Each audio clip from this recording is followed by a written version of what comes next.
विदेश में रहने वाला बेटा, एक रुलाने वाली कहानी। हेलो माँ रोबी बोल रहा हूँ। कैसी हो माँ? मैं ठीक हूँ। बेटा ये बात बताओ, तुम और बहू दोनों कैसे हो?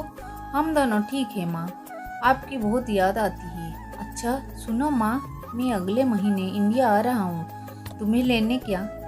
हाँ माँ, अब हम सब साथ ही रहेंगे।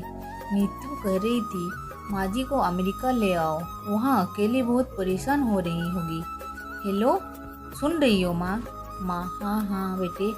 बूढ़ी आंखों से खुशी की आंसू धारा बह निकली। बेटे और बहू का प्यार नस नस में दौड़ने लगा। जीवन के 70 साल गुजर चुकी सावित्री ने जल्दी से अपने पल्लू से आंसू पोंछे और बेटे से बात करने लगी। पूरे 2 साल बाद बेटा घर आ रहा था। बूढ़ी सावित्री ने मोहल्ले भर में दौड़ दौड़ कर ये खबर सबको सुना दी। सभी खुश थे कि चलो बुढ़ापा चैन से बेटे और बहू के साथ गुजर जाएगा। रवि अकेला आया था। उसने कहा कि माँ हमें जल्दी वापस जाना है, इसलिए जो भी रुपया पैसा किसी से लेना है वो लेकर रख लो, और तब तक मैं किसी प्रॉपर्टी डीलर से मकान की बात करता हूँ। मकान? माँ ने पूछा। हाँ माँ, यह मकान बेचना पड़ेगा, वरना कौन इसकी देखभाल करेगा? हम सब तो अब अमेरिका में ही रहेंगे।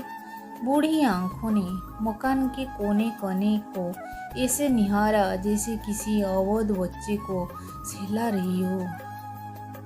आनन फानन में रवि ने मकान बेच दिया। सावित्री देवी ने वो जरूरी सामान समेटा जिससे उनको बहुत ज़्यादा लगाव था। रवि टैक्सी मंगवा चुका था।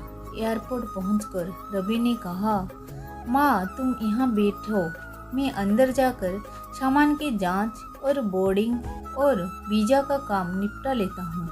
ठीक है बेटा। सावित्री देवी वहीं पास ही बेंच पर बैठ गई। काफी समय बीत चुका था। बाहर बैठी सावित्री देवी बार बार उस दरवाजे की तरफ देख रही थी जिसमें रवि गया था, लेकिन अभी तक बाहर नहीं आया। शायद अंदर बहुत भीड़ होगी सोचकर बूढ़ी आंखें फिर से टकटकी लगाए देखने लगती। अंधेरा हो चुका था। एयरपोर्ट के बाहर गहमागहमी कम हो चुकी थी। माँ जी किससे मिलना है? एक कर्मचारी ने वृद्धा से पूछा। मेरा बेटा अंदर गया था टिकट लेने, वो मुझे अमेरिका लेकर जा रहा है। सावित्री देवी ने घबरा कर कहा, लेकिन अंदर तो कोई पैसेंजर नहीं है। अमेरिका जाने वाला फ्लाइट तो दोपहर में चली गई है। क्या नाम था आपका बेटे का? कर्मचारी ने सवाल किया। रवि। सावित्री के चेहरे पर चिंता की लहरें उभर आई। कर्मचारी अंदर गया और कुछ देर बाद बाहर आकर बोला, माँ जी आपका बेटा रवि तो अमेरिका जाने वाली फ्लाइट से कब का जा चुका। क्या? वृद्धा की आंखों से आंसुओं का सैलाब फूट पड़ा। बूढ़ी माँ का रम रम कांप उठा। किसी तरह वापस घर पहुंची जो अब बिक चुका था।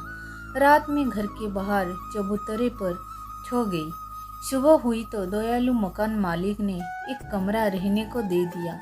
पति की पेंशन से घर का किराया और खाने का काम चलने लगा। समय गुजरने लगा। एक दिन मकान मालिक ने वृद्धा से पूछा, क्यों नहीं आप अपने किसी रिश्तेदार के यहाँ चली जाएं? अब आपकी उम्र भी बहुत हो गई है, अकेली कब तक रह पाएंगे? हाँ चली तो जाऊंगी, लेकिन कल को मेरा बेटा आया तो यहाँ पर कौन उसका ख्याल रखेगा?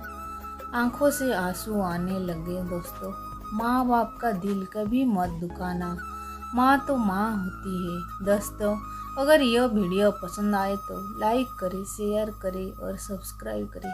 धन्यवाद।